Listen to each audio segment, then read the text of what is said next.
agradecia a Deus, agradecia ao Senhor pelo posicionamento que Filemon tinha para com Deus. E é o primeiro nível de relacionamento. Então Filemon tinha um relacionamento com Deus. Além disso, você vai ver o apóstolo Paulo no verso de número 1, no verso de número 2, saudando Áfia, esposa de Filemon, saudando Arquipo, que se tornou um dos pastores da igreja de Colossenses. Então eu vejo algo importante em relação a relacionamentos aqui nesses dois versículos. Um cumprimento que toca a casa, mas um cumprimento também que alcança a igreja, que alcança aos discípulos, que toca no coração dos pastores, mas vai muito mais além disso, vai também no coração dos seus discípulos. Você vai ver, por exemplo, lá na carta aos Colossenses, Paulo falando sobre amor, Paulo falando sobre discipulado, Paulo falando sobre cuidado, Paulo falando sobre comunhão, Paulo falando sobre o Espírito Santo. E essas pessoas de Filemon estavam envolvidas nessa igreja. Elas lideravam aquela igreja, elas faziam parte do corpo de liderança, do corpo apostólico, pastoral daquela igreja, daquele povo. E de repente então, a gente vai mergulhando nesse texto, a gente vai mergulhando nessa carta, 25 versículos, como pode 25 versículos falar tão profundamente conosco? E aí eu vou entrar nas lições que eu gostaria de falar com os irmãos, compartilhar com os irmãos. E a primeira lição que nós aprendemos aqui na conferência do Espírito Santo sobre a vida de Filemon é que Filemon fez da sua casa uma extensão da igreja. Filemon fez da sua casa uma extensão da igreja. Se você for estudar a história da igreja, você vai aprender que essa igreja de Colossos, ela foi fundada, ela começou por um homem chamado Epáfras, e lá no final da carta de Filemon, ele sauda o querido Filemon. Mas você vai ver também que essa igreja, ela se hospedou ali na casa de Filemon, e dali se espalhou por uma cidade inteira, dali se espalhou de casa em casa, de casa em casa, mas a matriz, a raiz daquele povo ainda estava no mesmo lugar, na casa de Filemon. Eu gosto muito de um texto lá no livro de Atos, quando diz que o apóstolo Paulo, passando ali por uma cidade chamada Cesareia, entrou na casa de um homem chamado Filipe, e a Bíblia diz que as filhas daquele homem, elas profetizavam. Ou seja, a casa de Filipe, daquele evangelista, era também uma extensão da igreja. Pastor, como eu faço para minha casa se tornar uma extensão da igreja? Faça como Filemon. Se entregue ao Senhor, entregue a sua casa, entregue os seus bens, entregue tudo que você é, tudo que você tem ao Senhor. Coloca ali uma mesa aos irmãos, faz ali uma célula, faz um grupo ali, toda semana, leva as pessoas para compartilhar, para experimentar da comunhão na sua casa. Isso é fazer da sua casa uma extensão da igreja.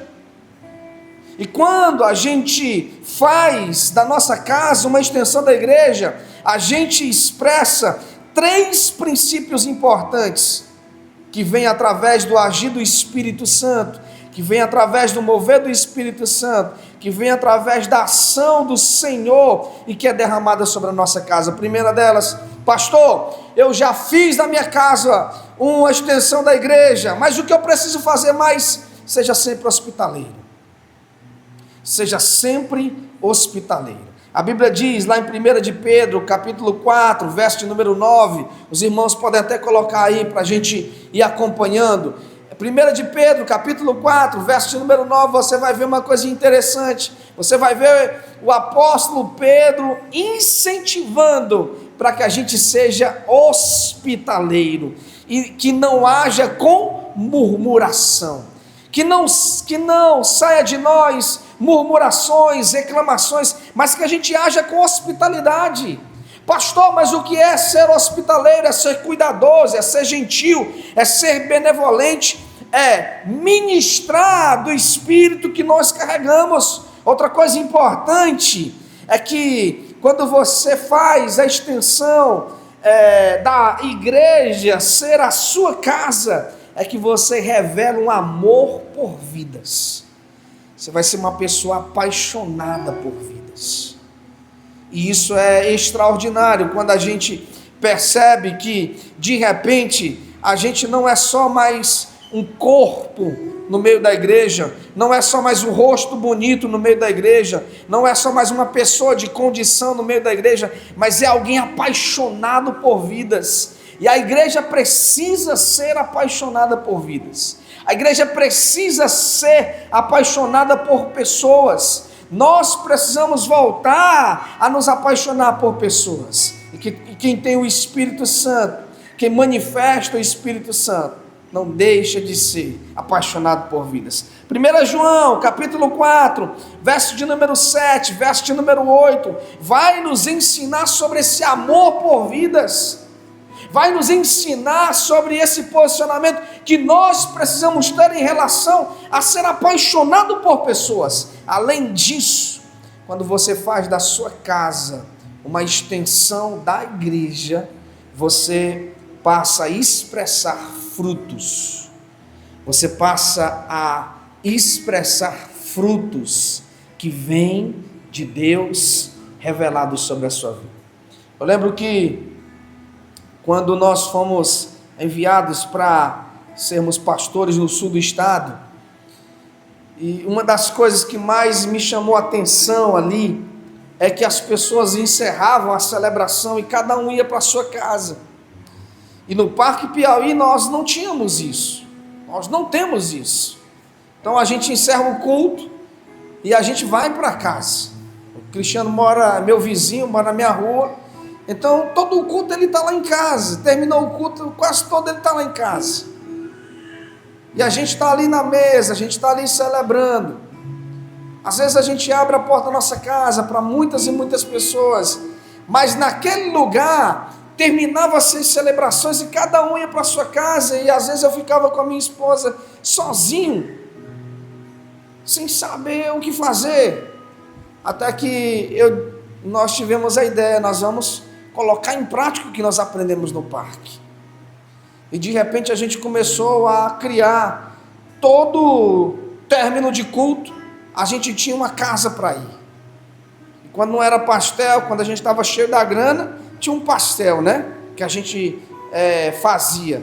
E quando não tinha era cuscuz, um levava uma calabresa, outro levava um queijo, outro levava um café, outro levava um suco, e de repente todo o término de culto, tinha uma casa que estava cheia de gente, e de repente, pastor Júnior, sempre tinha mais uma pessoa nova, e a gente começou a ver ali o movimento, e de repente a gente tinha uma multidão de jovens. Nós tínhamos pouquíssimos homens lá na nossa igreja, e aí o que foi que nós fizemos? Nós começamos a ir para o monte, mas toda vez que terminava o monte, a gente fazia um churrasco. Irmãos, eu cheguei a reunir numa segunda-feira mais de 56 homens. Obviamente, nem metade delas ia para o monte orar. Mas, certamente, 56 vidas para ouvir a palavra, para estar em comunhão, certamente fez algum efeito. É interessante que a gente precisa começar a gerar isso. De repente você tem uma casa, mas você fecha a sua casa quando os irmãos vão lá, conversa pela janela. Abre só aquela janelinha da porta, fala aí, irmão, graça e paz. O irmão com sede, a língua seca. E aí você diz, ei, pai, tu quer uma águazinha, irmão? Aí o irmão diz, com vergonha, não quero não, depois está na bênção, valeu, tchau, fecha ali. Irmãos, às vezes você tem uma casa que talvez não seja tão boa, não seja um ideal, mas só o fato de você abrir a sua casa para as pessoas, você vai estar trazendo para dentro da sua casa comunhão. Diga glória a Deus. Você vai estar trazendo para a sua casa unidade. Diga glória a Deus. Unidade, como diz o mestre Luiz Gonzaga, é a própria vida da igreja. Você vai estar trazendo para a sua casa, aleluia, louvado seja o nome do Senhor, espiritualidade. Porque sempre vai ter irmãos que vai entrar na sua casa e vai estar orando por você. Além disso, você vai ter um princípio poderoso, quarto princípio, vai ter mesa. Vai ter mesa. Esses dias eu estava estudando essa palavra e eu ouvi alguém dizer que a primeira coisa que a gente faz quando a gente casa é comprar uma cama. Porque os nossos olhos e a nossa carne está em outra coisa. Mas o pai dessa professora diz: a primeira coisa que se deve comprar é uma mesa, porque você vai receber pessoas na sua casa. Na mesa você vai deixar legado, na mesa você vai deixar bênção, na mesa você vai deixar alegria, na mesa você vai deixar entusiasmo. Então, meus irmãos, abra a porta da sua casa para que ali seja uma extensão da igreja. De repente as pessoas não vão estar só comendo ali, as pessoas vão estar interagindo com você, vão estar abraçando você, vão estar se tornando mais próximas de você, familiarizando-se cada vez mais com você. Sempre que você precisar de alguém, ela vai estar ali para te ajudar. Então, uma das coisas que a gente aprende mais poderosa do livro de Filemon é que ele abriu a sua casa para ser uma extensão da igreja. Hoje nós estávamos construindo uma das nossas missões, colocando teto e também rebocando. E aí, como foi que começou isso? Esses dias eu mandei uma mensagem para o missionário e ele disse: pastor, não estou bem não, eu estou em crise, eu quero ver logo a missão, eu estou cansado de fazer culto nos lares. Ele disse, porque lá estava sem teto, né? Eles estavam MST, sem teto, procurando aí em todo lugar. E aí eu disse para ele: mas não desanime, porque você está de casa em casa. E aí quando nós fomos hoje lá, eu pensei que só ia dar umas 5 pessoas. Nós tínhamos mais ou menos umas 17 no mutirão. E dessas 17, uma boa parte vieram lá das casas que ele faz culto, que ele faz reunião. Então abra a porta da sua casa para que ela seja uma extensão da igreja. Não feche as portas da sua casa. Se lá não tiver cadeira, senta no chão. Eu contei lá na igreja quarta-feira que as minhas primeiras 4 cadeiras, elas eram daquelas Tramontina, mas daquelas de braço, sabe? E Tramontina não quebra fácil, mas ela abre. E eu levei o pastor Gilvan lá para Cristino Castro, e aí quando ele sentou lá na cadeira, a cadeira abriu. Ela não quebrou, mas ela abriu. E sabe de onde veio essas cadeiras? Era uma sobra que tinha lá na igreja. Cansei de abrir as portas lá de casa e não tinha cadeira suficiente, não tinha tapete. Os irmãos sentavam no chão. Não se envergonhe disso. Se lá não tiver cadeira, se não tiver rede, senta-se no chão, compartilha do mesmo jeito. Agora, poderoso, maravilhoso é a herança que você vai recebendo quando você hospeda, quando você abre as portas da sua casa para receber os irmãos. Que maravilhoso isso. Isso é um dos selos de quem tem o Espírito Santo. Faz da sua casa uma extensão da igreja. Faz do seu lar uma extensão da eclésia, do povo de Deus. Segundo princípio, para a gente avançar aqui, é que Filemon, ele foi gerando referências.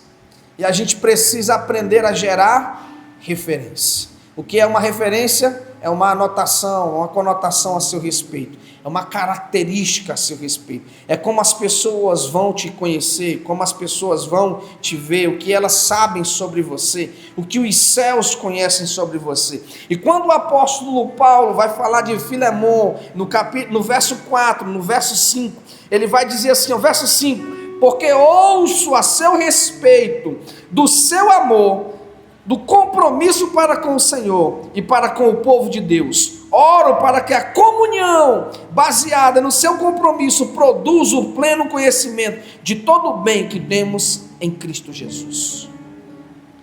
Então o apóstolo Paulo, ele vai falar sobre as referências de Filemon. E a gente precisa aprender a gerar referências no nosso trabalho, a gerar referências na nossa família, a gerar referências na igreja, a gerar referências no nosso bairro, a gerar referências na comunidade onde a gente serve. Você precisa aprender a gerar referências, ter referencial. Pastor, mas o que eu posso então entender, saber mais sobre referenciais? E aí você vai, por exemplo, vendo ali Jesus entrando na casa de Zaqueu, a forma como as pessoas conheciam Zaqueu, quais eram as referências que as pessoas tinham de Zaqueu. Você vai ver Jesus entrando na casa de Mateus, as referências que Mateus possuía. Você vai ver Jesus indo à casa de Lázaro, de Marta e de Maria, e vai percebendo as referências que cada um possuía. Lázaro, por exemplo, a Bíblia traz uma referência sobre ele. Ele era amigo de quem? De Jesus. Marta tinha uma referência, era o quê? Ansiosa, preocupada com muitas coisas, mas era serva. Ela estava sempre ansiosa. Eita, meu Deus, vai chegar aqui amanhã um pessoal, um discípulo de Jesus, o Pedro zangado, o Tomé o incrédulo. O que eu vou fazer para esse povo? Eu vou fazer para Pedro um chazinho. Aí para Tomé o que eu vou fazer? Aí ela pensava demais, é aquelas irmãs mais ansiosas. Mas ela estava servindo ao Senhor. Como Maria também tinha referências. E de repente você tem referências no meio do povo, e as suas referências não são tão boas, não são legais. As suas referências em relação à sua casa também não são tão boas, também não são legais. Então você precisa acender um amarelo, um sinal de alerta na sua vida. Se as suas referências, elas não têm o selo, não têm ações, frutos gerados pelo Espírito Santo, você precisa gerar um alerta na sua vida. Algo está errado. Você precisa começar a repensar o seu posicionamento. Você precisa começar a repensar as suas ações. Eu tenho que criar referências no meio do povo de Deus. Esses dias eu estava num treinamento na escola onde eu trabalho, e falando ali sobre uma determinada ação que vai acontecer esse ano, e a coordenadora falou assim: ei, Charlan, você que está aqui conosco há muitos e muitos anos, sabe? Então ela me buscou de referência lá atrás, para explicar uma ação que estava acontecendo. Então tenha referência, seja referencial do melhor em relação ao tipo de serviço, seja o referencial em relação ao servir na casa do Senhor, a se entregar, seja o referencial de profissão, seja o referencial de amizade, seja o referencial de esposo, de esposa. Aprenda a ser o quê? Ser referencial, ter referências em relação ao corpo de Cristo. Quem eu sou? Aí de repente você vai dizer: eu sou o dedo mindinho. Ninguém liga para mim. Ninguém liga para mim. Eu sou até meio torto. Acho que nunca tem um dedo mindinho que é linheiro assim, né? É difícil encontrar, não é? Um dedo mindinho linheiro. Esses dias mesmo, dormindo com minha esposa, eu passei assim um pé nela e a unha do dedo mindinho estava... E ralou a perna dela. Ela disse... Estava dormindo, mas ela disse: ai, o que foi isso? Não sei se ela lembra. Lembra não. Mas era a unha do dedo mindinho. E aí tem gente que vai dizer o quê?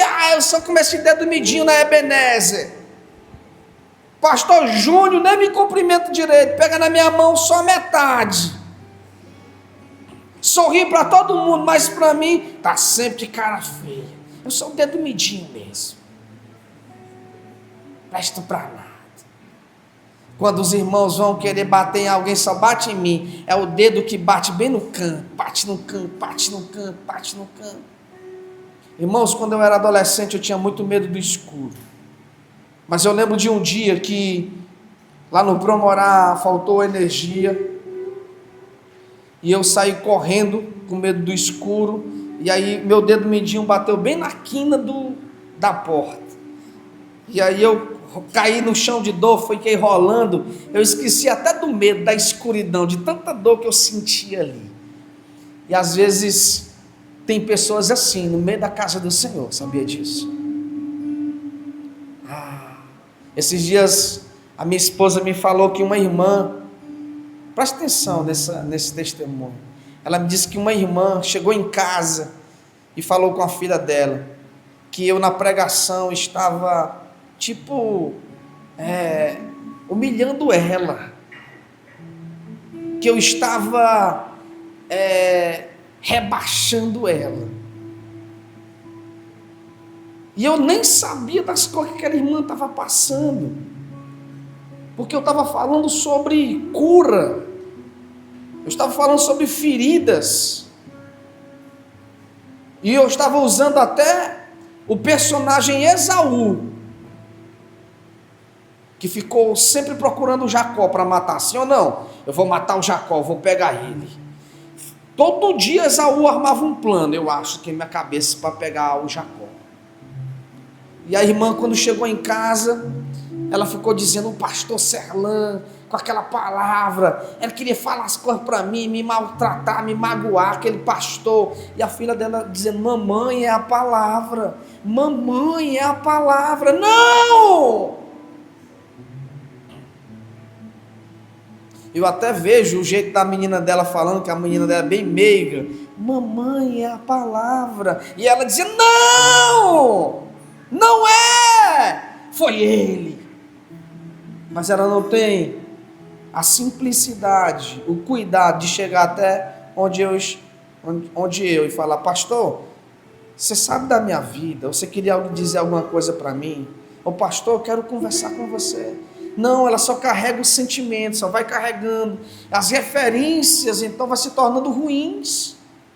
Irmãos, a gente precisa aprender a ser referência de coisas boas, a gente precisa aprender a ser referência do agir de Deus na nossa vida, a gente precisa ser referência do agir do Espírito Santo. Terceiro,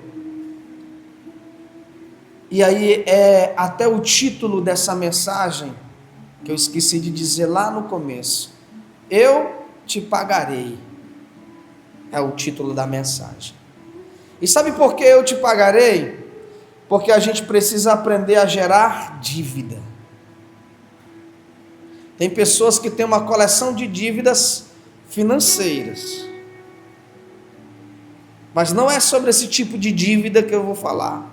Se você tiver uma coleção de boletos, bota no varalzinho, Águas Teresina, Equatorial, TIM, Nubank, Hiper, Itaú, vai só pendurando e depois vai, Santo Espírito. Não é esse tipo de dívida que eu estou falando. O que eu estou dizendo aqui, meus irmãos, se você tiver esse tipo de dívida, você tem que pagar. Você tem que ser referência, você tem que pagar. Você tem que ir lá no seu credor e dizer, eu vou te pagar. Eu vou te pagar. Até um irmão esses dias botou lá no grupo, fui lá no meu credor depois da pregação e disse, eu vou te pagar. Liguei para outros e disse, eu vou te pagar. Se nós começamos a gerar dívidas lá do lado de fora, a gente precisa aprender a pagar. A gente precisa aprender a pagar. Mas eu não estou falando só sobre esse tipo de dívida. Eu estou falando sobre dívida de gratidão. E o que acontece aqui? Acontece aqui que Onésimo era um servo de Filemão. Ele era um empregado de Filemão. Filemão tinha vários empregados. E o que Onésimo faz? Vendo aquele homem muito rico, ele pega parte do dinheiro de Filemão e foge, vai embora. Por uma coincidência divina, ou por uma manifestação do Espírito Santo, Onésimo é pego em Roma, é preso, e ele vai para a cadeia. E quando ele chega na prisão, ele vai para a cela de quem? De Paulo. Paulo estava lá. E não só Paulo, mas outro homem chamado Epáfras. Está aqui, no verso de número 23. Epáfras, meu companheiro de prisão. Epáfras foi o homem que fundou a igreja em Colossenses, em Colossos. Então ele certamente conhecia quem? Onésimo. E quando Onésimo chega lá, ele diz: o que? Eu te conheço. E ali foi gerado o quê? Foi gerado uma amizade. Onésimo se converte. E o apóstolo Paulo agora chama Onésimo de filho que gerou na prisão. E o que é que o apóstolo Paulo faz? Onésimo. E Onésimo significa útil.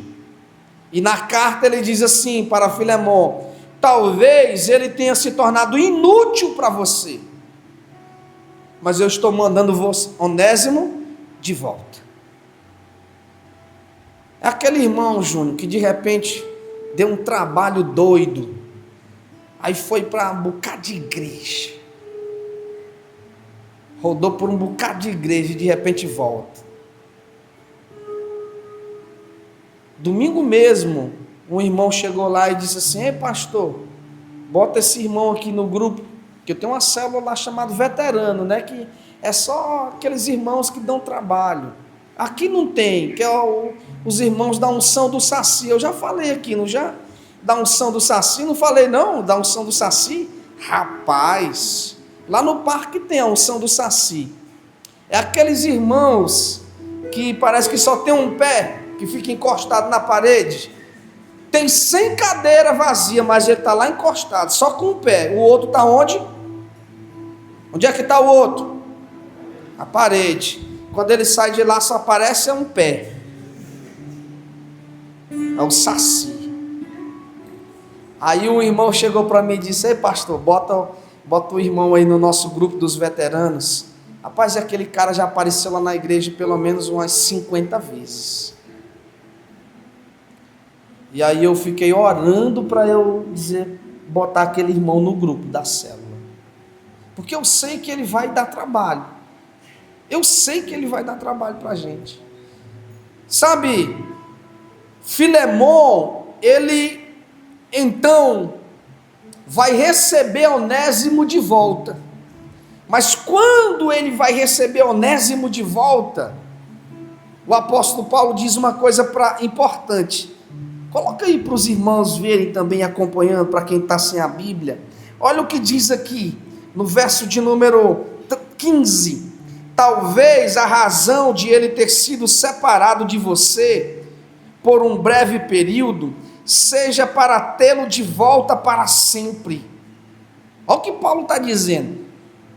Ele não se separou por acaso não, meu irmão. Ele saiu de lá, foi roubando. Mas não como escravo, eu vou mandar ele, mas não é escravo mais não. Olha o que diz: mas como mais do que um escravo, como um irmão amado. E isso ele é, especialmente para mim. Contudo, quão mais querido ele deve ser para você, como ser humano e como alguém unido ao Senhor. Então o apóstolo Paulo está dizendo: olha, ele saiu daí fugitivo, ele saiu daí como um ladrão, mas agora você vai receber ele como um discípulo. O cara saiu como um ladrão de lá de dentro, agora ele vai voltar como um discípulo. E como é que aquela pessoa vai receber ele? Deixou os irmãos mais fortes da igreja e disse: nós vamos te batizar aqui quando tu chegar, tu vai entrar no batismo. Não. Irmãos, quando eu entrei no Parque Piauí, lá tinha uns jovens que não eram convertidos. A gente ia para os retiros e eles enrolavam nós num pano, um lençol, aí fazia tipo um bombom. A gente ficava no meio, tipo um recheio, e o lençol era o papel de cobrir o bombom. Aí eles amarravam num canto e no outro. E lascava a taca na gente, era o batismo. Mas isso aqui, hoje, graças a Deus, não acontece mais no Parque Piauí. Mas o apóstolo Paulo, quando manda Onésimo de volta para Filemão, ele não está preparando um batismo desse. Ele não está preparando um batismo desse. Ele está mandando Onésimo de volta, porque ele sabe que Filemão vai receber ele como se fosse um irmão. E olha o que diz aqui o texto, mais adiante, versículo de número 20. Por favor, faça-me esta bondade no Senhor, reanime o meu coração no Messias. Confiante de que você responderá de forma positiva, escrevo sabendo que fará ainda mais do que eu lhe peço. O que Paulo está dizendo para Filemão, meus irmãos, é que ele sabe, ele Paulo, o velho, como ele se intitula lá na carta, ele sabe que Filemão vai receber Onésimo da melhor forma possível, vai receber Onésimo como um homem cheio do Espírito Santo, vai receber Onésimo como um homem que agora anda nos caminhos do Senhor, como um homem da palavra, não mais olhando para as coisas lá do lado de fora, não mais enxergando o velho Onésimo, o homem mau, o homem do mundo, o homem mau caráter, o ladrão, até porque segundo Coríntios 5,16 nos ensina algo poderoso, ele diz, a ninguém olhei segundo a carne, mas segundo o olhar de Cristo Jesus, nosso Senhor. Então, segundo Coríntios 5,16, está nos dizendo, olhem as pessoas, não segundo o olhar mundano, mas segundo o olhar de Cristo, enxerguem as pessoas com o olhar de Cristo, com o olhar do Senhor Jesus. E o apóstolo Paulo está dizendo então para Filemão, Filemão, quando Onésimo chegar na sua casa, receba ele com alegria, receba ele como se fosse o seu irmão em Cristo. E ele diz até algo interessante, ele diz assim, no verso de número 17, assim, se você tem comunhão comigo, receba-o como se estivesse recebendo a mim mesmo. Então Paulo está dizendo a Filemão, Filemão, quando você olhar para Onésimo, olhe como se estivesse enxergando a mim. Quando você receber Onésimo, receba como se você estivesse enxergando a mim. Então sabe, meus irmãos, isso é dívida de gratidão. O que eu quero dizer para vocês vai fazer todo sentido quando vocês lerem agora comigo o verso de número 19, coloca aí por gentileza, ele diz assim, ó, eu Paulo, escrevo do próprio punho, eu pagarei, para não dizer que você me deve a própria vida. Filemão, se Onésimo te causou algum mal, bota na minha conta, porque eu vou pagar. Agora eu não vou dizer para ele que você me deve a vida. Ele não sabe que você me deve a vida. Paulo está dizendo, Filemão, foi eu que te resgatei, Filemão. Filemão, foi através do meu ministério que você foi resgatado, Filemão, mudou sua vida. Você esqueceu disso? E às vezes a gente esquece de quem nós fomos lá no passado, esquece do trabalho que a gente deu, esquece das coisas ruins que a gente faz, e quando de repente chega alguém que dá trabalho, a gente não quer cuidar, a gente não quer manifestar ali cuidado, pastoreio. O apóstolo Paulo está dizendo, Filemão, quando Onésimo chegar, receba-o, e se ele estiver lhe devendo alguma coisa, coloca na minha conta, eu pagarei. Eu tenho um tio, que ele é muito doente, e depois do falecimento da minha mãe, ele ficou muito jogado assim, sendo cuidado por várias e várias pessoas, e de vez em quando eu vou lanchar numa lanchonete que fica perto da igreja, perto da casa que eu cresci, perto da casa dele. E de vez em quando eu pergunto lá para as mulheres que são proprietárias como ele está. E às vezes elas dizem, ele veio aqui e às vezes não lancha mais como antigamente. Aí eu disse para ela a seguinte coisa, eu disse, olha, Pois todas as vezes que ele vier aqui, quiser lanchar, você pode dar o lanche para ele. Coloca na minha conta. Porque quando eu vier, eu pago. Quando eu vier, eu pago. Falei para minha esposa. E aí, às vezes eu vou lá, e aí tem o que? Tem 10 reais a mais, tem 15 reais a mais. As proprietárias lá não anotam, elas só fazem a lembrança de cabeça. Mas elas sabem, porque elas me viram crescer, elas me viram menino. Mas o crédito que a gente tem ali nos faz deixar um legado.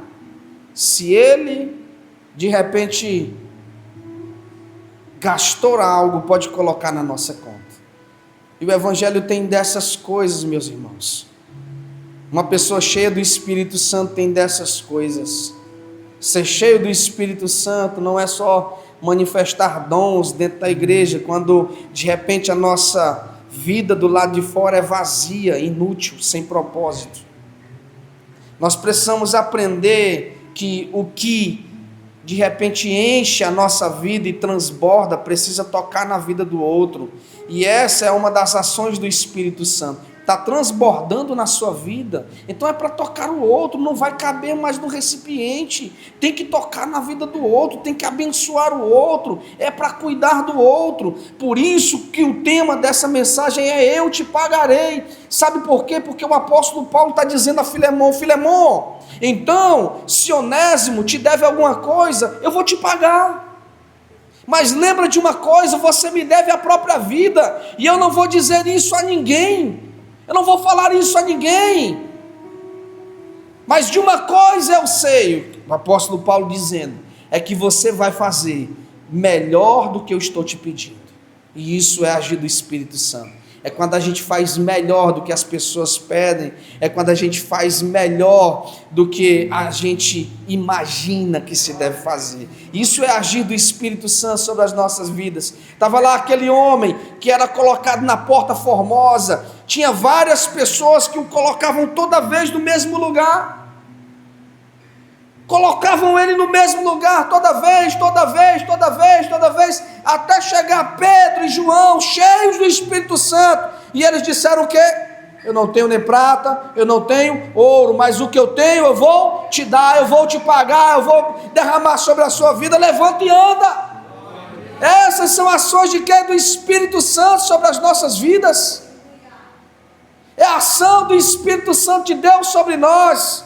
É ser cheio do Espírito Santo. Então, uma coisa importante: gere dívidas com as pessoas, gere dívida de gratidão com as pessoas. Tem pessoas próximas de você, gere dívidas. Sabe o que é gerar dívida? Dizendo assim: ó, vai lá na minha casa tomar um café, porque a pessoa vai te cobrar.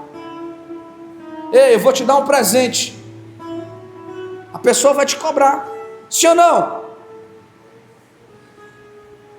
Nós tivemos um irmão agora, passou pouco tempo com a gente porque foi para o Pará. Mas ele sempre estava me servindo lá na oficina, ele era gerente de uma oficina. E meu carro em 2025 estava quebrando demais. Ele quebrou tanto que eu fiquei zangado e vendi logo ele. Mas eu ajeitei ele para vender. Porque senão, pastor, tu vendeu o carro quebrado, né? Eu ajeitei ele para vender. Inclusive, ainda estamos até pagando as parcelas, então, não, amigo? Pagando as parcelas do conserto. E aí ele estava sempre me ajudando. Aí eu disse assim: eu vou te dar um presente. Aí eu perguntei para ele: o que você gostaria? Eu disse: pastor, eu estou sem tênis, eu vou te dar um tênis. Mas ele não me cobrava. E eu vi uma promoção lá no irmão, que é gerente de uma sapataria lá, e aí eu comprei logo 4 tênis. E aí eu dei um para ele, dei um para outro do louvor, dei outro para outro, dei outro para outro. E aí sabe o que eles fizeram? Disseram: pastor, eu estou em dívida com você. Eu disse: não. Eles se sentiram como se tivesse se endividando comigo. Eu disse: não, eu estou pagando uma dívida que eu tenho com vocês. Sabe, irmãos, isso é uma marca poderosíssima do agir do Espírito Santo. Porque de repente você tem coisas que pode compartilhar com as pessoas, mas você não compartilha. Está derramando na sua vida, está transbordando na sua vida. Aquele irmão que de repente faz uma roça de macaxeira, e aí depois faz ali farinha, faz 300 beiju e toca tudinho, come beiju duro, mas não dá para ninguém. Faz a roça de feijão, estoca o feijão ali nas garrafas de 2 litros, porque está pensando, se vier uma fome no mundo, se vier o apocalipse, eu vou viver ainda 10 anos comendo feijão. Mas não tem coragem de dar uma garrafinha de feijão para ninguém. É aquele irmão que tem vários celulares na sua casa, estão quebrados, jogados lá, mas ele não dá para aquele irmão que está com... Só olha um cantinhozinho da tela aqui, ó. Eu falando com um irmão lá de Camusim, falando sobre um carro lá que eu vi, né? Aí eu disse, eu digitei para ele. Aí ele botou assim, quem é? Não conheço você não, por favor, você manda áudio, porque meu celular só vê um cantinho, aí é só o tempo de eu clicar para ouvir. Eu estava mandando os áudios para ele. Irmãos, de verdade, a gente precisa aprender a compartilhar, porque isso é uma marca do Espírito Santo, meus irmãos. A igreja lá do livro de Atos, eles tinham tudo em comum, glória a Deus, eles eram cheios do Espírito Santo, e o que é que eles faziam? Repartiam tudo que tinham, louvado e exaltado seja Ele para todo sempre. Então olha, não fique acumulando não, meu irmão, você não é acumulador daquele programa que gera um bocado de coisa dentro de casa. Como diz o pastor Luiz Hermínio, você não é uma represa, para ficar só estocando, só estocando, só estocando. Você tem que ser como um rio, liberar água na vida das pessoas, ser como aquele rio lá do livro do profeta Ezequiel, que por onde passava, ia derramando cura sobre a vida das pessoas. De repente você recebe um presente, você está sendo curado. De repente você dá um presente, você está curando. Você também está sendo curado. Outro dia desse eu vi o pastor Wendel falando sobre um presente que ganhou. Ele ganhou um sapato de uma irmã e passou muito tempo, mas um dia ele calçou aquele sapato, foi pregar com ele, terminou a pregação, a irmã lá no final disse, ei pastor, como eu estou feliz que você está calçando o sapato que eu lhe dei. Irmãos, imagine o tempo que aquela mulher esperou para ver aquela cena. Sabe, queridos, uma coisa importante é que a gente precisa gerar dívida com as pessoas.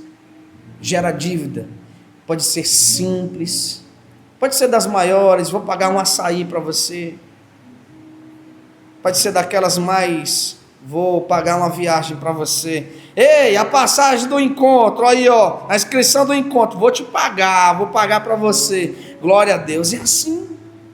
Eu já estou encerrando, meus irmãos. 4º e último princípio. Glória a Deus.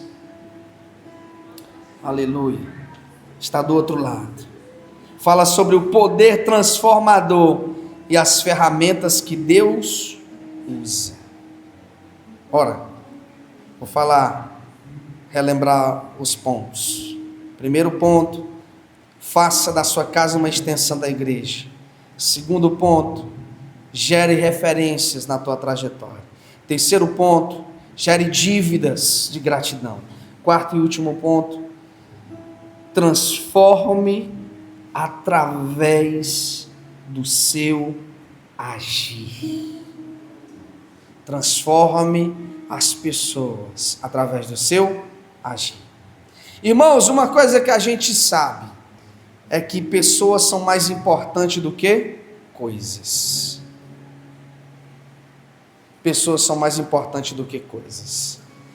E a igreja é uma das únicas instituições no mundo que leva isso tão a sério. Irmãos, hoje a gente vê um povo tão apaixonado por coisas que às vezes a gente fica preocupado. A gente vê as pessoas comprando, eu até disse na igreja agora, iPhone, 7 mil, 8 mil, 9 mil reais.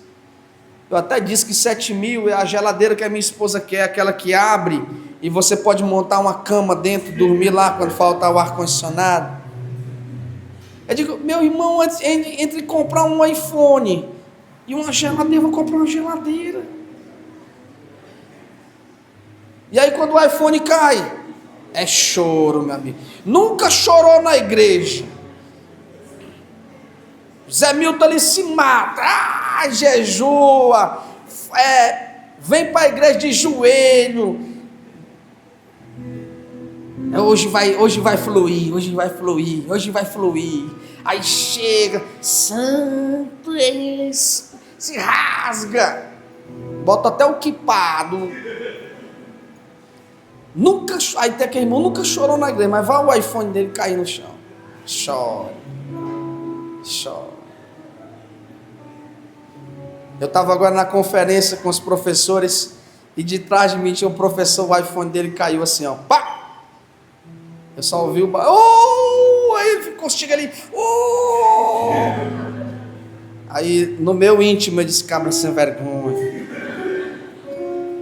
Irmão, sabe o que é interessante? E na igreja tem gente que dá até baforada ungida, quebrou a tela, para ver se tem unção para restaurar. Irmãos, nós precisamos aprender, levar isso a sério, de que as pessoas são mais importantes do que coisas.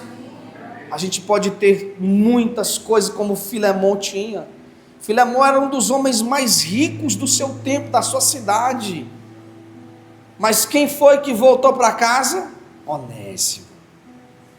Onésimo voltou. O Ebenezer está preparado para os Onésimos voltarem? Você lembrou de alguém que deu trabalho aqui? E se ele voltar, se ela voltar? Ebenezer precisa estar pronto. Lembrando da lição de Filemão, eu vou estar pronto para receber Onésimo. Paulo vai mandar um Onésimo para mim de volta. Eu vou estar pronto para receber ele. Eu vou estar pronto para cuidar dele, porque certamente pessoas são mais importantes do que coisas. E Jesus não perdeu nenhuma daquelas que o Pai lhe entregou. Irmãos, eu gostaria que você ficasse de pé. Aleluia, glória a Deus, nós vamos orar. E nós vamos orar entendendo que há um poder transformador que é derramado pelo Espírito Santo. E esse poder transformador que é derramado sobre nós, do Espírito Santo de Deus,